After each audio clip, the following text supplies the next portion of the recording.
If you choose to believe in God, you are forced to deal with evil. The moral evil of human brutality, genocides, all manner of torture. The natural evil, floods, earthquakes, fires, all unleashing their capricious grief.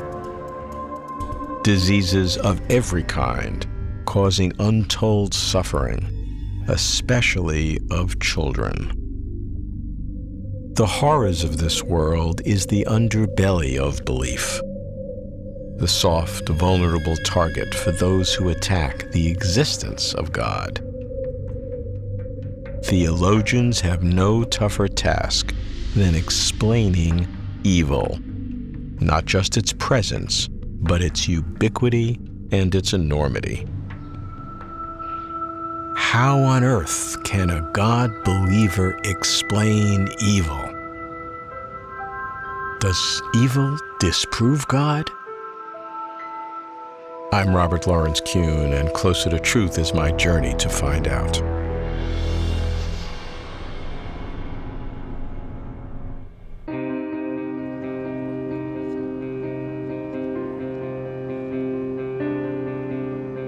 One of philosophy's clearest thinkers is Peter van Inwagen. He's a theist, and I'd like him to frame the problem of evil.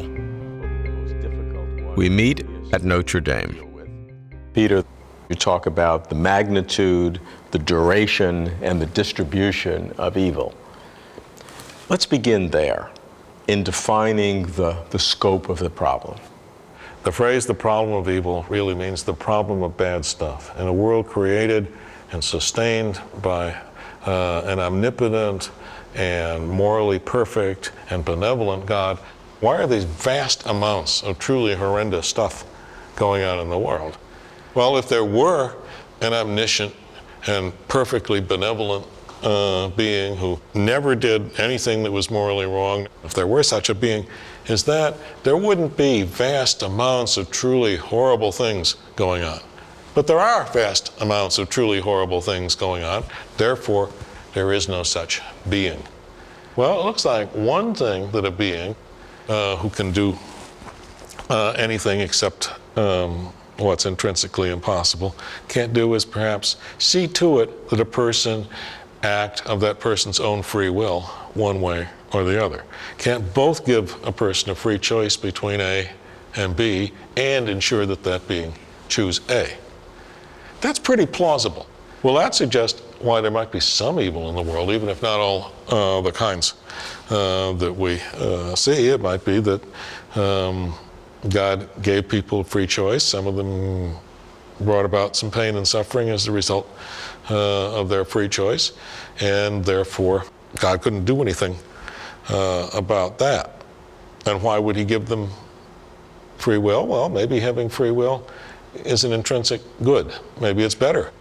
It might be that the evil it leads to wouldn't be as great as the good of free will. So God still gets more good in the world by allowing free will than evil. Of course, this kind of defense might only explain why there were a few broken ankles or bruised ribs or bad cases of flu in the world. It wouldn't explain death camps or the Lisbon earthquake or anything along those lines.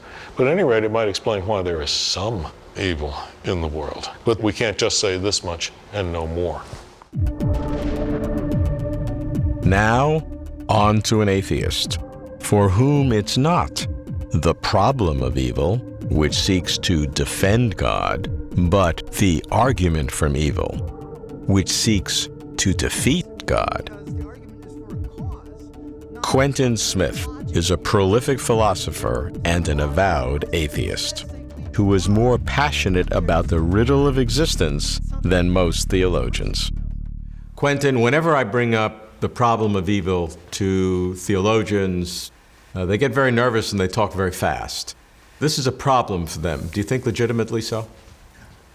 Yes, it is, and they think, but it's not bad enough problem to refute theism. But I think it actually does refute theism. How so? It first became apparent to me that it was certain that God did not exist when one night I was staying in a cabin and I heard one animal screaming and agony and bones breaking. And then I was thinking, there's a law of eat or be eaten, of carnivores.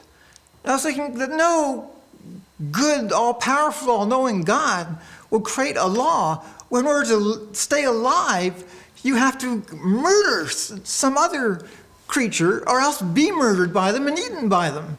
And I call that an evil natural law. Well, aren't you imposing your reasonably limited, finite understanding of this gigantic universe of which you, frankly, and me together know extremely little? Well, I'm using as my evidence what the theists use and what scientists use as their evidence. It's not a personal value system to say that it's a good thing that a tiger is going to tear apart a zebra's neck and eat it. Everyone recognizes that's bad. But the world that you're trying to create sounds so simplistic to satisfy our small wants that maybe you're thinking too small. I wouldn't say they're simplistic. I would say there's so many possibilities to create a world so much better than our world that it's inconceivable that a perfectly good and powerful being could have created our particular world. Everyone thinks death is bad. Why would a good being create something that people dislike the most, dread the most?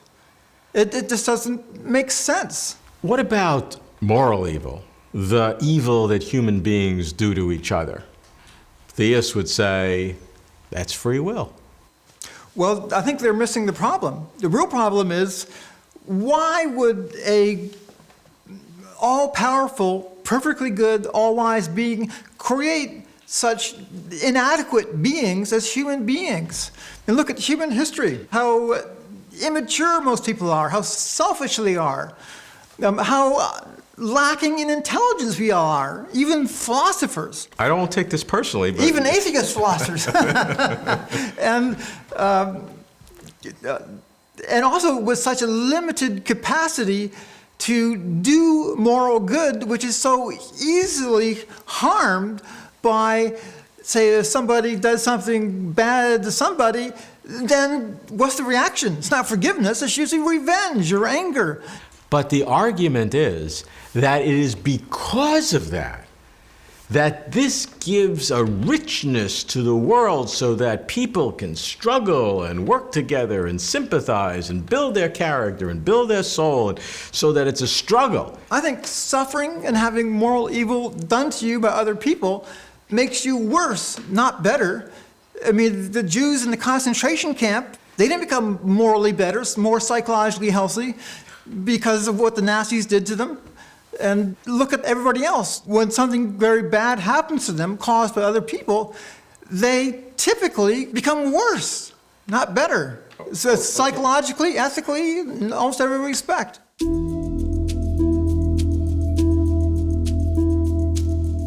Quentin finds it inconceivable that an all-good, all-powerful God would create a world with such monumental evil. I want to believe in God, but I'm troubled. I am pleased to engage Professor Alvin Plantinga, who has energized Christian philosophy in America. For Al, the problem of evil has always been core. Alvin, you've defined difference between a so-called theodicy and a defense. How do you differentiate? Well, when we're thinking about an argument against God's existence from evil, the question might be, why does God permit evil? A theodicy would be an attempt to answer that question and say, well, here's why God permits it, for the following reasons. Whereas a defense could be offered by somebody who says, I don't know what God's reasons are. Maybe his reasons are totally beyond us. But at least I can show you that there isn't any contradiction between the existence of evil on the one hand and God's being holy, good, and omniscient and omnipotent on the other hand. So how do you approach it? I've always thought it was really hard for us to say what God's reasons would actually be. And if you look at lots of the things that happens, a lot of the things, the Holocaust, for example, what could his reason be? One just doesn't know what the reason is there. So I've instead offered a defense, the free will defense with respect to the problem of evil. And the basic idea is to show, contrary to what some people say, that there's no contradiction in asserting both that God exists and is omnipotent, omniscient, and wholly good, and that there is such a thing as evil.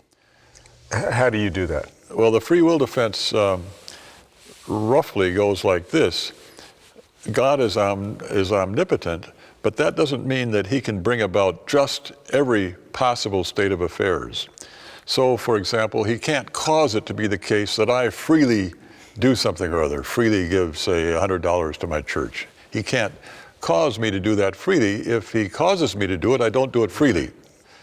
So the free will defense says that, first of all, there are possible worlds in which there are free creatures who only do what is right.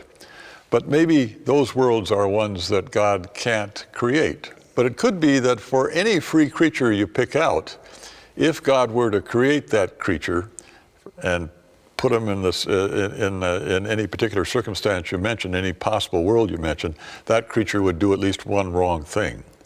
Any creature like that would suffer from what I called trans-world depravity. Trans-world depravity says only that for any world in which God could have actualized you, you would perform at least one wrong action.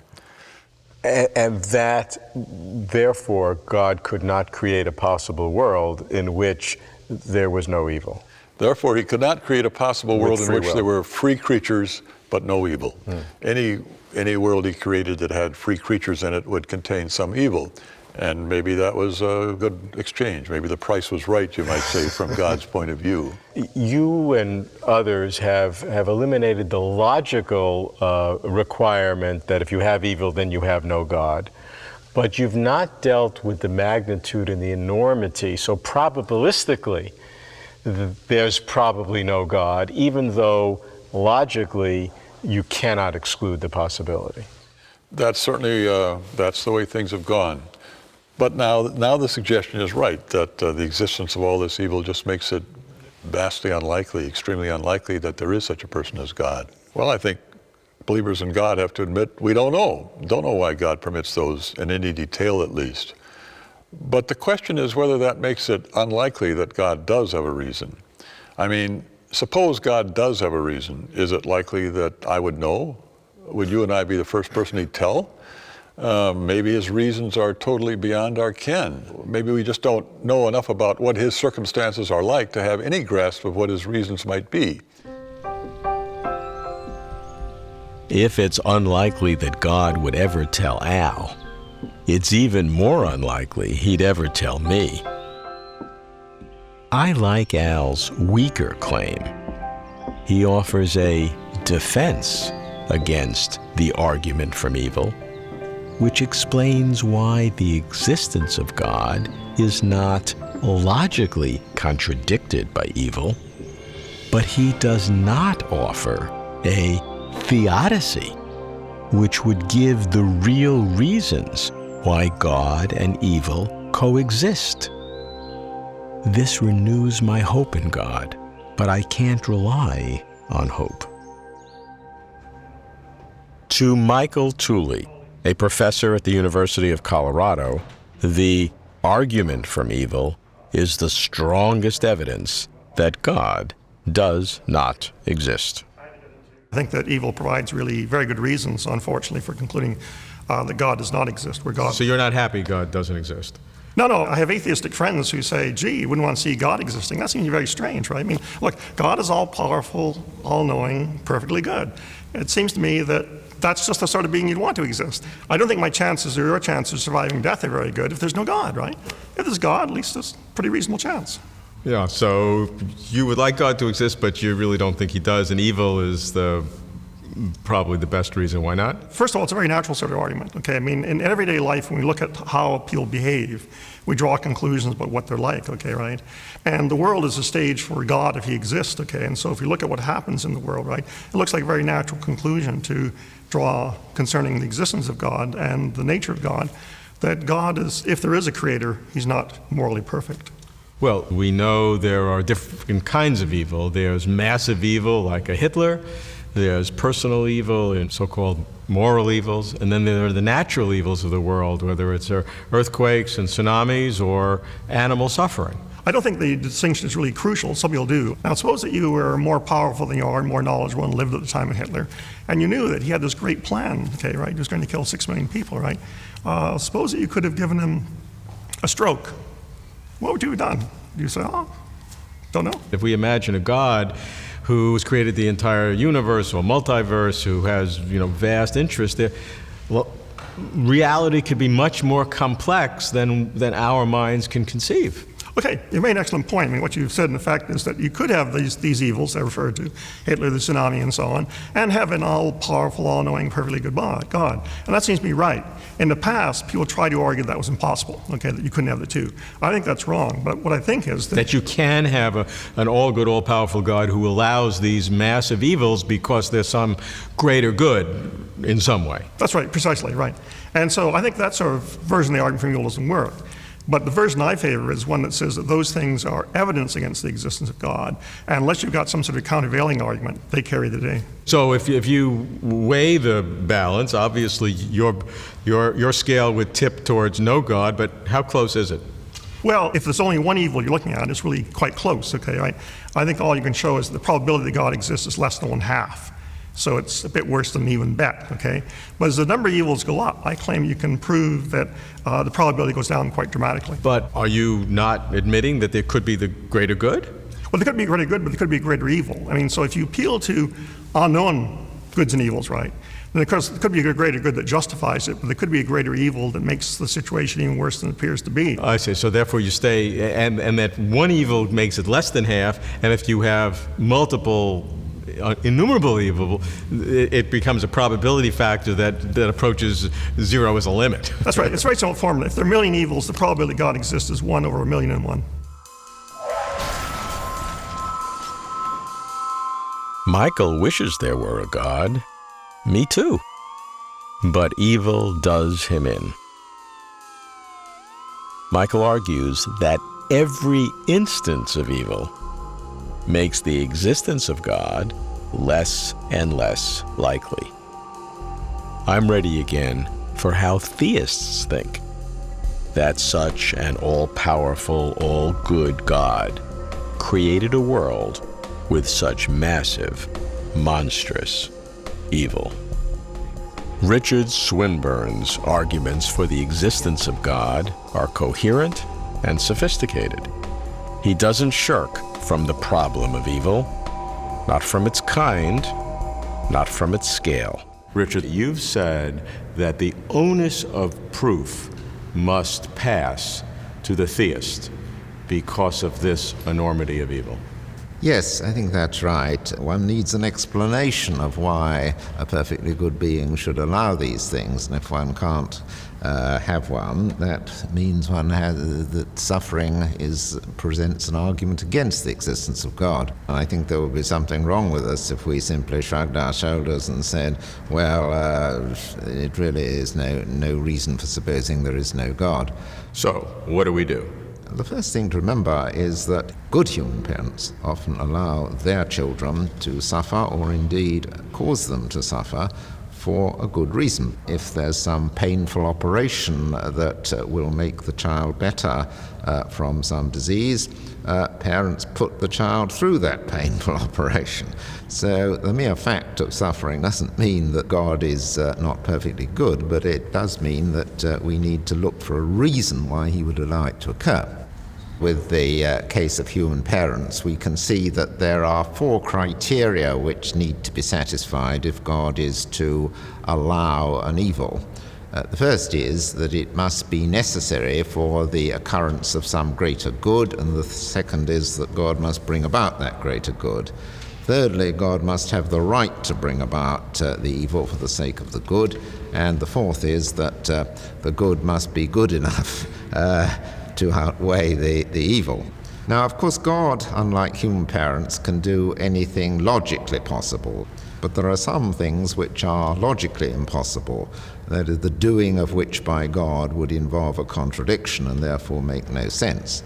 A very simplest example of that would be, it's a good thing that we shall have a choice between good and evil. But God cannot bring it about if he gives us this good of the choice between good and evil. He can't bring it about that we choose the good. And of course the scale is the real issue. People are apt to say, well, yes, in principle it's a good thing that we should have the opportunity to damage each other, but only a little bit, not too much.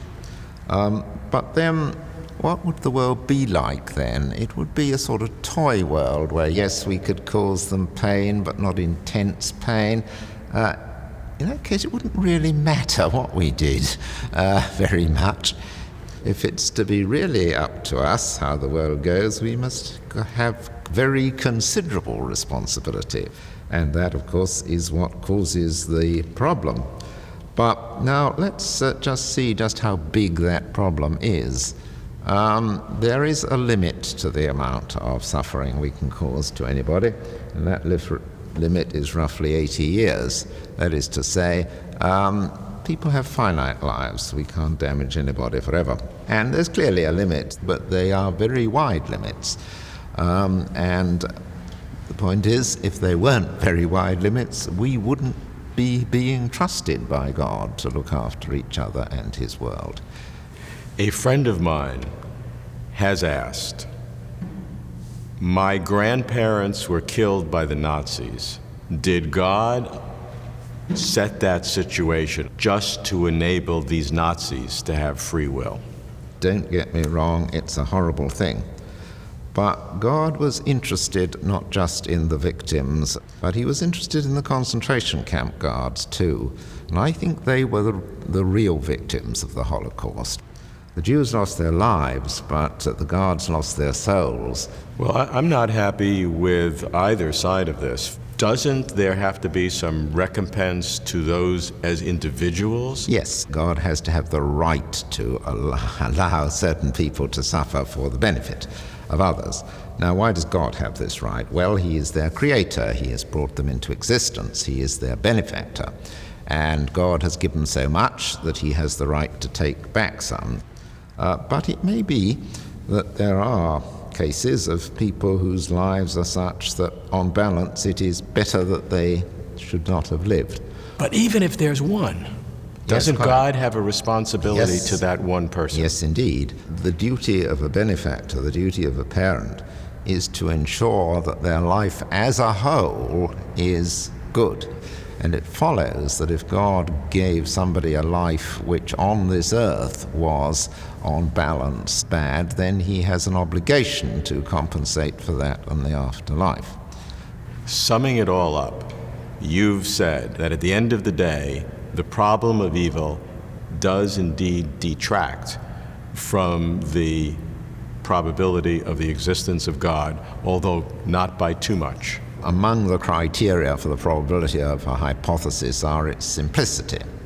And if you have to add an extra hypothesis to one hypothesis, that makes the total less simple and so less probable.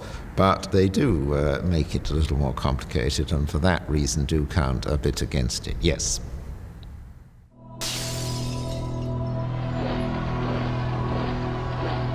Atheists and theists agree that evil counts against God. How much against? To atheists, enough to knock him out.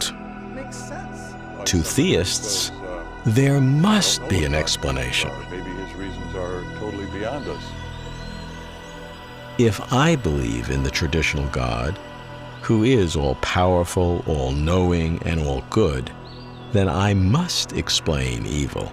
not so much its raw existence, but its monumental scale and scope. The free will defense is an intrinsic good. The no-toy world defense, and afterlife, have very considerable responsibility for how the world goes. especially troublesome, is natural evil, where there's no sin, and still the innocent suffer. Sometimes I think maybe it's the flat, homogeneous, monotonous, non-evil world that would really count against the real God.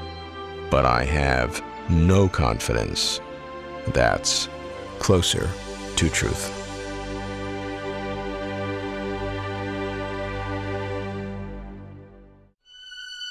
For complete interviews and for further information, please visit closertotruth.com.